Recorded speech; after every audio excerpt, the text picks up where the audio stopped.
കോളേജിൽ കാറെത്തിയതും ലച്ചുവും കല്ലുവും പുറത്തേക്കിറങ്ങി.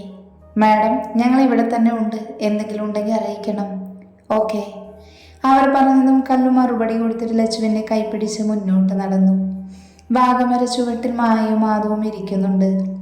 ആദു, വന്നു, വാ പോകാം. അവർ പതിയെ ക്ലാസ്സിലേക്ക് നടന്നു. എന്തൊക്കെയോ സംസാരിച്ചാണ് നടക്കുന്നത്. എക്സാം ഡേറ്റ് വരാറായി എന്ന് പറയുന്നത് കേട്ടു. അയ്യോ, എന്നാടി? എക്സാം ആവാറായെന്ന് കേട്ടപ്പോൾ പേടിച്ചതാ. ഓ, ഇവക്ക് പിന്നെ പേടിയുണ്ടല്ലോ. അതെ, പഠിപ്പിയല്ലേ നമ്മൾ, പിന്നെ ആവറേജ്. ലച്ചു, എക്സാം ആകുമ്പോൾ കുറച്ചൊക്കെ പഠിപ്പിച്ചു തരണേ. എന്താടി, അവൾ സൈലൻ്റ് ആണല്ലോ. ഏയ്, ഒന്നുമില്ലടി. പിന്നെ വെറുതെ ഇങ്ങനെ സൈലൻ്റ് ആകുമോ? അതൊന്നുമില്ല, ഇന്ന് കുറച്ച് കമ്പനിയായിട്ട് ഏട്ടന് മീറ്റിംഗ് ഉണ്ട്. അപ്പം അന്നത്തെ പോലെ എന്തേലും ഉണ്ടാകുമോ എന്ന് പേടിയാ. നീ പേടിക്കണ്ട, ഞങ്ങൾ കൂടെയില്ലേ, ഒറ്റയ്ക്ക് പോകേണ്ട. അത് പിന്നെ ഏട്ടൻ്റെ ബോഡി ഗാർഡ്സ് പുറത്തുണ്ട്.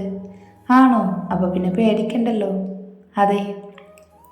അപ്പോഴേക്കും ക്ലാസ് എത്തി അവർ അകത്തേക്ക് കയറിയതും ബെൽ മുഴങ്ങി. ഹോട്ടൽ താജ്. കാറ് പാർക്ക് ചെയ്തതും അവർ ഇറങ്ങി. റിസപ്ഷനിൽ ചോദിച്ചവർ പ്രൊജക്റ്റ് നടക്കുന്ന ഹാളിലേക്ക് പോയി. അവിടെ എത്തിയപ്പോൾ എല്ലാ കമ്പനിയും വന്നിട്ടുണ്ട്. അവർ സീറ്റിലിരുന്നത് ഓപ്പോസിറ്റ് ഇരിക്കുന്ന രോഹിത്തിനെ ഒന്ന് നോക്കി. അവൻ ഇവരുടെ നോട്ടം കണ്ടത് മുഖം മാറ്റി. അഗ്നി അവനെ ഒന്ന് പുച്ഛിച്ചിട്ട് ഫയൽ നോക്കിയിരുന്നു. കിച്ചുവിൻ്റെ ഫോൺ അടിച്ചതും അവൻ അതെടുത്തു. ആദ്യമാണെന്ന് കണ്ടതും അവൻ അറ്റൻഡ് ചെയ്തു. ഓക്കെ, ഞാൻ വരാം. അവൻ കോള് കട്ട് ചെയ്ത് ഫോൺ പോക്കറ്റിൽ വെച്ചു. അഗ്നി, എന്താടാ? ആദ്യം വിളിച്ചേ, കമ്പനി വരെ ഒന്ന് ചെല്ലാൻ. എന്തെങ്കിലും പ്രശ്നം? ചെറുതായിട്ട്. ചെല്ല്, ഇത് ഞാൻ നോക്കിക്കോളാം. ഓക്കെ. കിച്ചു അവനോട് പറഞ്ഞ് പുറത്തേക്ക് പോയി. രോഹിത് ഇത് കണ്ടതും ഫോൺ എടുത്ത് ആരൊക്കെയും മെസ്സേജ് ചെയ്തു. അഗ്നി അത് കണ്ടെങ്കിലും അറിയാത്ത പോലെ ഇരുന്നു. മീറ്റിംഗ് തുടങ്ങി ഓരോ കമ്പനീസായി അവരുടെ പ്രൊജക്റ്റ് അവതരിപ്പിച്ചു തുടങ്ങി. മൽഹോത്ര ഗ്രൂപ്പിൻ്റെ പ്രൊജക്റ്റ് കണ്ടതും അഗ്നിയുടെ കണ്ണു കുറുകി. എന്തോ മനസ്സിലായപ്പോൾ അവൻ്റെ മുഖം വന്യമായി. അവൻ ലാപ്പെടുത്ത് ചെക്ക് ചെയ്തു. ലാസ്റ്റായെന്ന് വർമ്മ ഗ്രൂപ്പിൻ്റെ അഗ്നി എഴുന്നേറ്റ് അവരുടെ പ്രൊജക്റ്റ് കാണിച്ചു കൊടുത്തു. രോഹിത് ഒന്ന് ഞെട്ടിയെങ്കിലും ഒന്നും അറിയാത്ത പോലെ ഇരുന്നു. എല്ലാവരും കഴിഞ്ഞതും അവർക്ക് ഇഷ്ടപ്പെട്ട പ്രൊജക്റ്റ് പറയുന്ന ടൈമായി. വർമ്മ ഗ്രൂപ്പ്സ്. അവർ പറഞ്ഞതും അഗ്നി ഗൗരവത്തോടെ അവർക്ക് കൈകൊടുത്തു. രോഹിത് ദേഷ്യത്തോടെ പുറത്തേക്കിറങ്ങി. കുറച്ച് നിമിഷം കഴിഞ്ഞു അഗ്നി എല്ലാം കഴിഞ്ഞ് പുറത്തേക്ക് വരുമ്പോൾ പോലീസ് മീഡിയയും ഒരു മുറിയിൽ മുന്നിലുണ്ട്. അഗ്നി കാര്യമറിയാതെ അങ്ങോട്ട് ചെന്നു. ഡോറ് തുറക്കാൻ. പോലീസ് വാതിൽ തട്ടി ഉറക്കെ പറഞ്ഞു. കുറച്ചു കഴിഞ്ഞതും ഡോറ് തുറന്നു വന്നു. ആളെ കണ്ടതും അഗ്നി ഞെട്ടിപ്പോയി. അപ്പോഴേക്കും പോലീസ് അകത്തേക്ക് കയറി. അവളെ പിടിച്ചിറക്കി കൊണ്ടുവാ. പോലീസ് ഉച്ചത്തിൽ പറഞ്ഞത് മീഡിയ അത് ഷൂട്ട് ചെയ്തു. അഗ്നി അവരെ തന്നെ നോക്കി നിന്നു. അവൻ്റെ ചുണ്ടിലൊരു പുച്ഛച്ചിരി ഉണ്ടായിരുന്നു. അവരെ നോക്കിയിട്ട് അവൻ പുറത്തേക്ക് പോയി. മീഡിയയെ കണ്ടതും അവൻ തലകുനിച്ചു. പോലീസുകാരുടെ കൂടെ പോയിരുന്നു.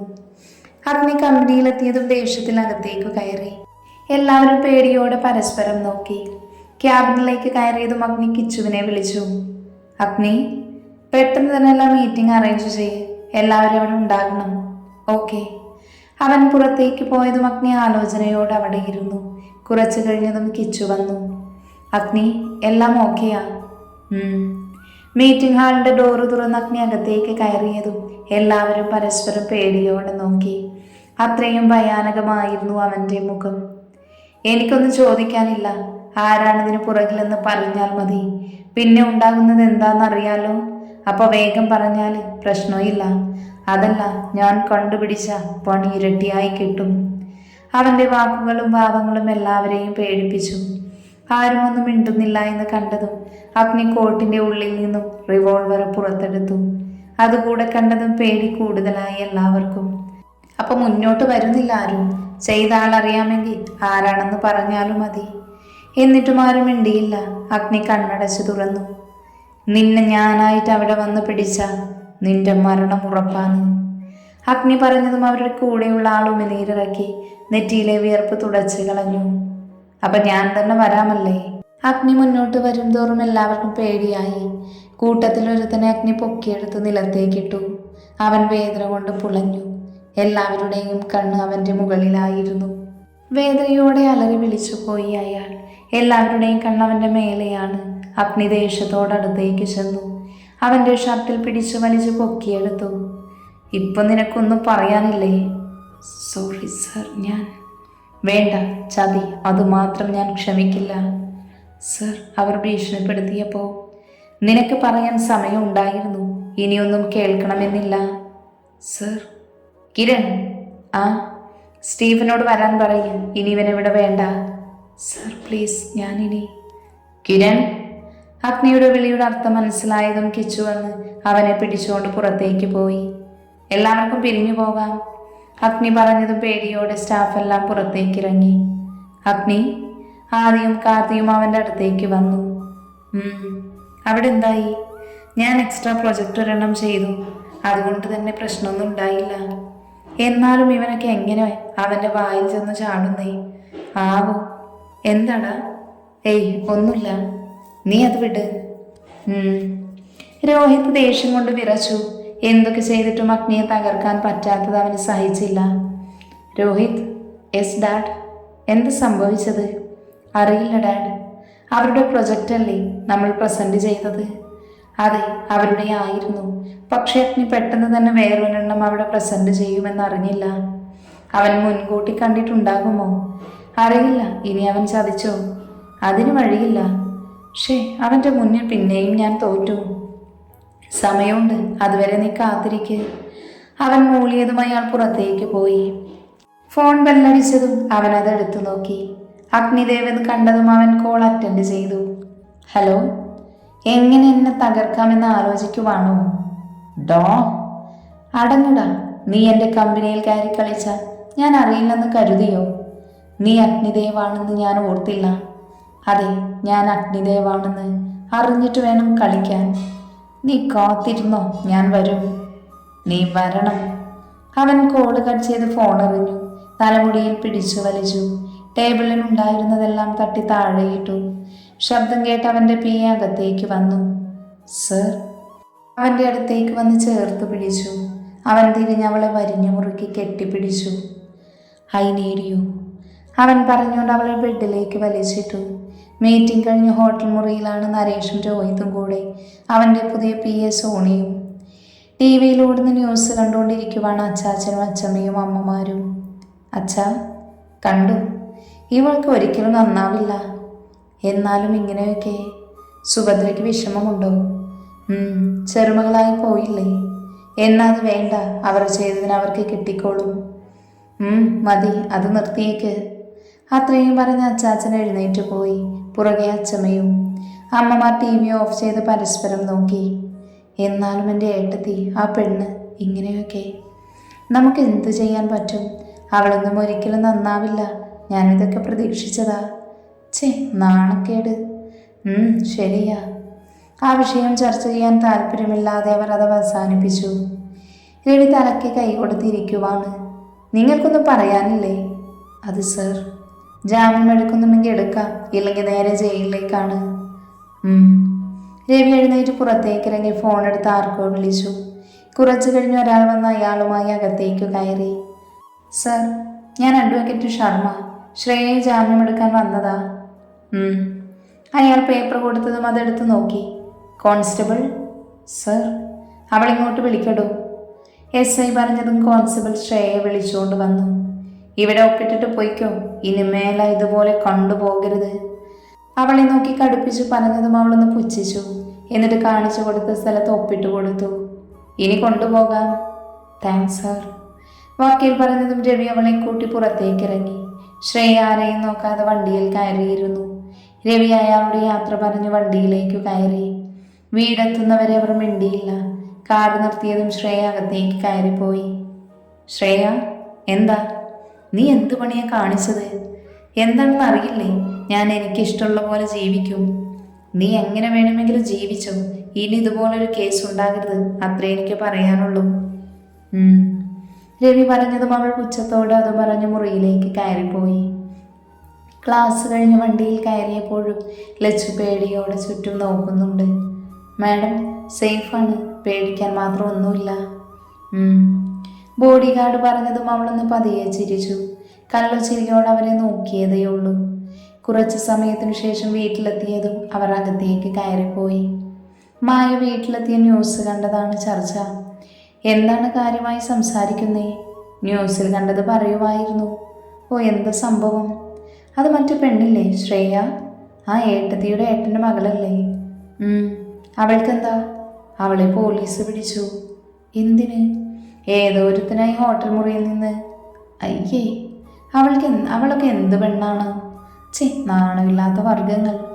അതെ, നീ ചെല്ല്, ഫ്രഷായി വാ. ഓ, ഇപ്പൊ വരാം. മായ അവരോട് പറഞ്ഞ് മുകളിലേക്ക് ഓടി. ഓഫീസ് ടൈം കഴിഞ്ഞപ്പോൾ അഗ്നിയും കിച്ചുവും ആദിയും കാർത്തിയും അവരുടെ ഗോഡൌണിലേക്ക് പോയി. അവിടെ എത്തിയതും കാർഡ്സ് വാതിൽ തുറന്നു കൊടുത്തു.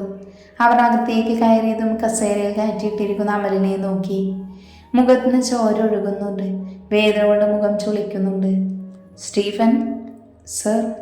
അഗ്നി വിളിച്ചതും കാര്യം മനസ്സിലായ പോലെ സ്റ്റീഫൻ വെള്ളം അവൻ്റെ മേലെ ഒഴിച്ചു. അവൻ ഞെട്ടലോടെ കണ്ണ് വലിച്ചു തുറന്നു. മുന്നിൽ നിൽക്കുന്നവനെ കാണാൻ അവൻ ഭയം കൊണ്ട് വിറച്ചു. സർ. വേണ്ട, എനിക്കൊന്നും കേൾക്കണമെന്നില്ല. നിനക്കിഷ്ടം പോലെ സമയമുണ്ടായിരുന്നു, ഇനി അതില്ല. എൻ്റെ വീട്ടിൽ വന്ന് ഭീഷണിപ്പെടുത്തിയത് കൊണ്ട് ഞാൻ പറഞ്ഞല്ലോ അമൽ, എനിക്കൊന്നും കേൾക്കണമെന്നില്ല. അതുപോലെ ഇവിടുന്ന് സമയം കളയാനില്ല. നിനക്ക് തരാനുള്ളത് തന്നിട്ട് എനിക്ക് പോകണം. അഗ്നി അത്രയും പറഞ്ഞിട്ട് അമലിൻ്റെ കൈ പിടിച്ച് തിരിച്ചു. വേദന കൊണ്ട് അവൻ അലറി വിളിച്ചു. അതൊന്നും കാര്യമാക്കാതെ അവൻ മറ്റേ കൈയും തിരിച്ചൊടിച്ചു. സ്റ്റീഫ, ഹോസ്പിറ്റലിൽ എത്തിച്ചേക്ക്. സർ. പിന്നെ അമൽ, ഇനി നിന്നെ എൻ്റെ ഓഫീസിൽ കണ്ടുപോകരുത്. അത്രയും പറഞ്ഞിട്ട് അവൻ പുറത്തേക്ക് ഇറങ്ങി. അവർക്ക് പുറകെ ബാക്കിയുള്ളവരും. സ്റ്റീഫൻ അമലിനെ എടുത്ത് കാറിലിട്ടിട്ട് ഹോസ്പിറ്റലിലേക്ക് വിട്ടു. അഗ്നി മുറിയിലേക്ക് വന്നത് ബെഡിൽ കിടക്കുന്നവളെ കാണാൻ അവൻ സംശയത്തോടെ അവളെ ഒന്ന് നോക്കി. ശബ്ദമുണ്ടാക്കാതെ അവൻ അകത്തേക്ക് കയറി. ലാപ്പ് ബാഗ് എടുത്തു വെച്ചവൻ വാഷ്റൂമിലേക്ക് കയറിപ്പോയി. കുറച്ച് സമയത്തിനു ശേഷം ഫ്രഷായി തിരിച്ചു വന്നു. ബെഡിലേക്ക് നോക്കിയപ്പോൾ വയറിൽ കൈയമർത്തി മുഖം ചുളിച്ച് കിടക്കുന്നുണ്ട് ലച്ചു. അവൻ അവൾക്കടുത്ത് വന്ന് കിടന്നു. പതിയെ വയറിൽ കൈകൊണ്ട് തലോടിക്കൊടുത്തു. അതിൽ സുഖം പിടിച്ചവൾ കണ്ണടച്ചു. അവൻ ചിരിയോട് അവളെ തലോടിക്കൊണ്ട് കണ്ണടച്ച് കിടന്നു. ആദു, എക്സാം എന്നാ? ഡേറ്റ് വന്നില്ല. ആണോ? നിങ്ങളോട് അറിയിക്കാത്തതാകും ഡേറ്റ് വന്നു. എന്നാ? Next month. ആണോ? അടിപൊളി. എന്ത്, നീ പഠിക്കുന്നില്ലേ? അതൊക്കെ ഉണ്ട്. പിന്നെന്നാ പ്രശ്നം? ഒന്നുമില്ല. നന്നായി പഠിച്ച് എക്സാം എഴുതണം, കേട്ടല്ലോ? ഓ, കേട്ടു. എന്നാ പോയിരുന്ന് പഠിക്കടി. കിച്ചേട്ടാ. എന്നാടി? എപ്പോൾ വിളിച്ചാലും ഇങ്ങനെ പറഞ്ഞാൽ മതി. പിന്നെ എന്ത് പറയണം? കുറച്ചൊക്കെ റൊമാൻറ്റിക് ആവണം. ആണോ? എന്ന വാതിൽ തുറന്നിട്ടോ, ഞാൻ രാത്രി വരാം. എന്ത് കേട്ടില്ലേ? ശരിക്കും വരുമോ? പോയി പഠിക്കടി. അവളുടെ ഒരു റൊമാൻസ്. അല്ലെങ്കിലും ഞാൻ വിചാരിക്കണമായിരുന്നു. എന്ത്? പറയുന്നത് ഒരു അൺറൊമാൻറ്റിക് മൂരാച്ചിയോടായിരുന്നു എന്ന്. അതൊക്കെ മോൾക്ക് തെളിയിച്ചു തരാനേ സമയമുണ്ട്. അപ്പം മനസ്സിലായിക്കോളും. എന്നാ okay, good night. Good night. അവൻ ചിരിയോടെ ഫോൺ വെച്ച് കണ്ണടച്ച് കിടന്നു. രോഹിത് ഇല്ലാത്തതുകൊണ്ട് പുതിയ ബോയ് ഫ്രണ്ടായ ആഘോഷമാണ് രേഷ്മ. മതി. നോ, എനിക്ക് മതിയായില്ല. ഞാൻ നാളെ വരാടോ. അപ്പം ഇന്ന് പോകുക? വീട്ടിൽ മദറിലോ മാത്രമേ ഉള്ളൂ. രോഹിത്തും ഡാഡിയും രാത്രി എത്തും. എങ്കിൽ പിന്നെ നീ വിട്ടോ, നാളെ കാണാം. Okay honey, bye. Okay bye. കെട്ടിപ്പിടിച്ച് പരസ്പരം ഉമ്മ വെച്ച് അവർ പിരിഞ്ഞു. അവൾ പോയതും അവൻ ഫോണെടുത്ത് ആർക്കോ കോൾ ചെയ്തു. ഹലോ, പറഞ്ഞു. അവളിപ്പോൾ പോയതേ ഉള്ളൂ. വീഡിയോ ഷൂട്ട് ചെയ്തില്ലേ? ഉണ്ട്. തൽക്കാലം അവിടെ തന്നെ നിൽക്ക്. അവളെ മൊത്തത്തിൽ പൂട്ടണം. ഓക്കെ, ബാക്കി ഞാൻ പിന്നെ അറിയിക്കാം. ഓ ശരി, സേഫായിരിക്കണം. Yes sir. ബൈ. കോള് കട്ടായതും അവൻ ഫോൺ ടേബിളിൽ വെച്ചു. ബെഡിൽ നിന്ന് എഴുന്നേറ്റ് ഒളിപ്പിച്ച് വെച്ചിരുന്ന ക്യാമറ എടുത്തു. അതിൽ നിന്ന് ചിപ്പെടുത്ത് ലാപ്പിൽ കണക്ട് ചെയ്തു. വീഡിയോ ഓണായതും അവൻ വന്യമായി ചിരിച്ചു. പിന്നെ അത് ഓഫ് ചെയ്ത് മാറ്റിവെച്ച് ക്യാമറ അവൻ ഒളിപ്പിച്ചു വെച്ചു. എല്ലാം കഴിഞ്ഞതും അവൻ വാഷ്റൂമിലേക്ക് കയറി. കുറച്ചു കഴിഞ്ഞ് പുറത്തേക്ക് വന്നതും ഫോൺ അടിച്ചു. അവൻ സംശയത്തോടെ ഫോൺ എടുത്തു നോക്കി. ആരാണെന്ന് കണ്ടതും ദേഷ്യത്തോടെ ഫോൺ അവിടെ വെച്ച് അവൻ ബെഡിലേക്ക് കിടന്നു. പിന്നെയും ഫോൺ റിങ് ചെയ്തതും അവൻ ദേഷ്യത്തോടെ കോൾ അറ്റൻഡ് ചെയ്തു. ഹലോ. എന്താ ഫോൺ എടുക്കാൻ ഇത്ര താമസം? എന്തിനാ വിളിച്ചത്? അത് പറ. കാര്യമുള്ളതുകൊണ്ട്. അത് തന്നെയാണ് ഞാൻ ചോദിച്ചേ. നിനക്ക് വീട്ടിലേക്കൊന്ന് വന്നൂടെ? അവിടെ നിന്ന് ഇറക്കി വിട്ടവർക്ക് ഇപ്പോൾ എന്ത് പറ്റി? അതൊക്കെ അപ്പോഴത്തെ സാഹചര്യത്തിൽ ഉണ്ടായതല്ലേ. ഓഹോ, ആ സാഹചര്യം ഒന്ന് പറയാമോ? അത് പിന്നെ എനിക്ക് കേൾക്കാൻ താല്പര്യമില്ല. അത്രയും പറഞ്ഞ് മറുപടി കേൾക്കാൻ നിൽക്കാതെ അവൻ കോള് കട്ട് ചെയ്തു. കണ്ണടച്ച് കുറച്ചു നേരം കിടന്നു. അപ്പോഴവൻ്റെ കണ്ണ് നിറഞ്ഞൊഴുകുന്നുണ്ടായിരുന്നു. വർമ്മ ഗ്രൂപ്പിന്റെ ലീഗൽ അഡ്വക്കേറ്റ് നാരായണമൂർത്തിയെ കാണാനെത്തിയതാണ് അഗ്നിയും കിച്ചുവും. അപ്പൊ ഞാൻ എന്താ ചെയ്യേണ്ടത്? കേസ് കൊടുത്ത കമ്പനി നമുക്ക് കിട്ടില്ലേ? ആദ്യം അതിന്റെ ഓണർ ആരാണെന്ന് അറിയണം. കൃത്യമായി അറിയില്ല, പക്ഷെ ശ്രീലക്ഷ്മിയുടെ പേരിലാണെന്ന് എപ്പോഴോ പറയുന്നത് അവൾ കേട്ടു. എന്നാണ് അറിയാം. അതുമാത്രമല്ല, വിശ്വനാഥനച്ഛൻ അവൾക്ക് 18 വയസ്സാകുമ്പോൾ ഏറ്റെടുക്കാമെന്ന് എഴുതി വെച്ചിട്ടുണ്ടെന്നാണ് കേട്ടത്. ഇതെല്ലാം നമ്മുടെ ഊഹാപോഹങ്ങളല്ലേ. എന്തായിരിക്കും കേസ് ഞാൻ കോടതിയിലെത്തിക്കാം. ബാക്കിയെല്ലാം അഗ്നിയുടെ കയ്യിലാ. അത് ഞാൻ നോക്കിക്കോളാം. എന്നാൽ പിന്നെ ഇന്ന് തന്നെ ഞാൻ അവർക്ക് നോട്ടീസ് അയക്കാം. ഓക്കെ, എന്നാൽ ഞങ്ങൾ ഇറങ്ങട്ടെ. ഞാൻ വിളിക്കാം. ഓക്കെ എന്നാ. അയാളോട് യാത്ര പറഞ്ഞവർ അവിടെ നിന്നും ഇറങ്ങി. നിങ്ങൾ അറിഞ്ഞോ? എന്ത്? എക്സാം ഡേറ്റ് വന്നു എന്ന്. നിന്നോട് ആരാ പറഞ്ഞേ? ഇന്നലെ കിച്ചേട്ടൻ വിളിച്ചപ്പോൾ പറഞ്ഞതാ. എന്നിട്ട് ഞങ്ങളോട് പറഞ്ഞില്ലല്ലോ. ആവോ, എനിക്കറിയില്ല. ഡേറ്റ് പറഞ്ഞോ? ഇല്ല, ഇന്നല്ലെങ്കിൽ നാളെ അറിയുമെന്നാ പറഞ്ഞേ. ഓ, അപ്പം ഇനി പഠിക്കണം. അതന്നെ. വാ, ക്ലാസ്സിൽ പോകാം. എത്ര പെട്ടെന്നാണ് സമയം പോയതല്ലേ. അതെ, എക്സാം കഴിഞ്ഞാൽ പിന്നെ നമ്മുടെ കോഴ്സ് തീരും. നമ്മൾ പിന്നെ ഒരുമിച്ചായിരിക്കുമല്ലോ. അതാണ് സമാധാനം. സത്യം. അപ്പോഴേക്കും ക്ലാസ് എത്തിയിരുന്നു. അവർ അകത്തേക്ക് കയറിയതും സാറ് വന്നതും ഒരുമിച്ചാണ്. ശ്രേയ ഡ്രസ്സ് ചേഞ്ച് ചെയ്ത് മുറിയിലേക്ക് പുറത്തേക്ക് ഇറങ്ങി. ലളിതയും രവിയും ഹാളിലിരിക്കുന്നു. നീ എവിടെ പോകുക? ഒന്ന് പുറത്ത്. എന്താ കാര്യം? എന്താണെന്ന് അറിഞ്ഞാൽ എന്നെ വിടൂ. നീ കാര്യം പറ ശ്രേയ. താല്പര്യമില്ല പറയാൻ. ഇന്നലത്തെ പോലെ ആകാതിരുന്നാൽ മതി. ഓ. അവളൊന്നും പറയാതെ പുറത്തേക്ക് പോയി. ഇന്നിനി എന്ത് പ്രശ്നമാണാവോ ഉണ്ടാക്കാൻ പോകുന്നേ. ആവോ, പ്രിയ എന്തേ? മുറിയിലുണ്ട്. ഇന്നലത്തെ കാര്യം എല്ലാവരും അറിഞ്ഞിട്ടുണ്ടാകും. അതുകൊണ്ട് പൈസ കിട്ടണം, വഴിയില്ല. ഞാൻ ശ്രേയ വരുമ്പോൾ ചോദിച്ചു നോക്കാം. റിസൾട്ട് എത്തിയതും അവൾ അകത്തേക്ക് കയറി. ചുറ്റും നോക്കിയിട്ട് ഫോണെടുത്ത് കോൾ ചെയ്തു. ഹലോ, എത്തിയോ? പുറത്തുണ്ട്. ഓക്കെ, ഇപ്പം വരാം. അവൾ കോൾ കട്ട് ചെയ്ത് അവിടെ നിന്നു. കുറച്ച് സമയത്തിനു ശേഷം ഒരാൾ അങ്ങോട്ട് വന്നു. ഹേയ്. അടുത്തേക്ക് വന്ന് കൈ കൊടുത്ത് അവളെ ഹഗ് ചെയ്തു. കൊണ്ടുവന്നിട്ടുണ്ടോ? ഉണ്ട്. എന്നവാ, എൻ്റെ കോട്ടേജിൽ പോകാം. ഓക്കെ. അയാൾ അവളുടെ കൈ പിടിച്ച് കോട്ടേജിലേക്ക് പോയി. അകത്തേക്ക് കയറിയതും അയാൾ അവളെ കെട്ടിപ്പിടിച്ചു. ഇപ്പം വേണ്ട. എന്താ? കുറച്ച് കഴിഞ്ഞ്. ഓക്കെ, സാധനം എടുക്ക്. അവൾ ബാഗിൽ നിന്നൊരു പൊതിയെടുത്ത് അവന് കൊടുത്തു. അവൻ സോഫയിലിരുന്നു, അവളും അടുത്തിരുന്നു. അത് തുറന്നതും ഒത്തിരി പാക്കറ്റ് ഉണ്ടായിരുന്നു. ഒരെണ്ണം എടുത്ത് അവൻ പൊട്ടിച്ചു. പുറം കൈയിലേക്കിട്ട് മുകളിലേക്ക് വലിച്ചു കയറ്റി. നിനക്ക് വേണ്ടേ? വേണം. അവളും അത് ഉപയോഗിച്ചു. കുറച്ചു കഴിഞ്ഞതും രണ്ടുപേരും അതിൻ്റെ ലഹരിയിലായി. പിന്നെ അങ്ങോട്ട് അവരുടെ ശരീരത്തിൻ്റെ വിശപ്പ് മാറ്റുകയായിരുന്നു. ഭക്ഷണം കഴിച്ചു കഴിഞ്ഞ് മുറിയിലേക്ക് വന്നതാണ് ലച്ചു. അഗ്നി അച്ഛന്മാരും കിച്ചുവുമായി എന്തോ ചർച്ചയിലാണ്. ലച്ചു ഫോണെടുത്ത് രഞ്ജുവിനെ ഒന്ന് വിളിച്ചു. രഞ്ജു. ആ ചേച്ചി. നിനക്ക് സുഖാണോ? ക്ലാസ് എങ്ങനെയുണ്ട്? കുഴപ്പമില്ല, സുഖാണ് ചേച്ചി. ചെറിയച്ഛനും ചെറിയമ്മയും എന്തേ? ആവോ, എനിക്കറിയില്ല. അതെന്താ? എൻ്റെ കാര്യം അവൻ അന്വേഷിക്കലില്ല, തിരിച്ച് ഞാനും. നിനക്കവിടെ പറ്റില്ലെങ്കിൽ ഇങ്ങോട്ട് വാ. ഏയ്, അത് വേണ്ട ചേച്ചി. ഇവിടെ ആരൊന്നും പറയില്ല. അത് വേണ്ട.